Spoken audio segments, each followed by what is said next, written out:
Today's video is all about strengthening and stretching one of the big power movers in the body, and that is our gluteus maximus. Super important for walking, sitting, standing, and all sorts of things. And today I'm going to show you how to strengthen it and how to stretch it. So you're going to lie on the floor or on a firm mattress or on your couch at home. You're going to make sure your head, your back, your buttocks and your heels are all in a nice straight line, and that you feel you've rolled slightly forward. Heels stay together and the top knee lifts off and lifts as high as you can and then relaxes down. Keep going for me, thanks Tabitha. What I want you to do is to make sure your body doesn't roll backwards. It's got to stay in a nice flat plane. When you come to the lower end, you're going to relax the buttocks so that it feels nice and soft between every contraction. 20 times is what I'm asking. Tabitha's done about 8. Are you getting any burn? It's burning. Yeah. It's going to burn, it's going to hurt a little bit deep in here because that muscle is working for you, and be excited about it.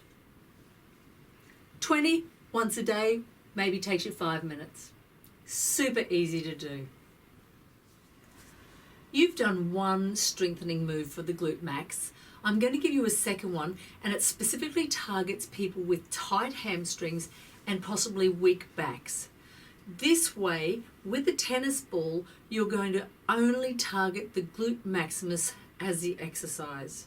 So Tabitha's going to bend her knees up for me, and this time we're using the glute max that's on my side.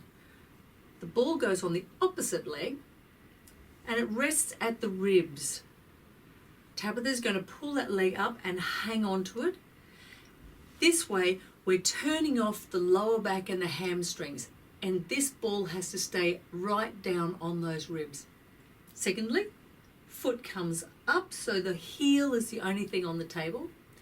And lastly, Tabitha's going to drive her hips up by contracting the glute max on this side. So up and hold, and then down and relax. Are you ready again? Mm-hmm. Okay, she's going to come up. You're going to come up and you're going to hold it for, try to get a second out of that, 1 or 2 seconds, and down. It's super important, one more time, to get a positive strength in your glute and relax. If you can get this out maybe 10 times once a day, you'll feel dramatic changes in the strength of your glutes and your hamstrings and lower back. Many of you have got arthritic issues or compressive hip joint problems, which means you can't bring the legs all the way up to your chest to get that stretch. Here is an alternative for you.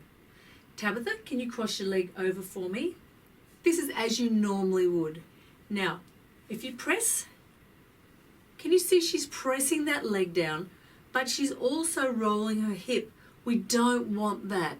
So the way to solve it is press back down with this side. Now she can get a good deep stretch by applying a little bit of pressure with this hand on that knee, and that's a nice reward for those people with arthritis that still want a great glute stretch.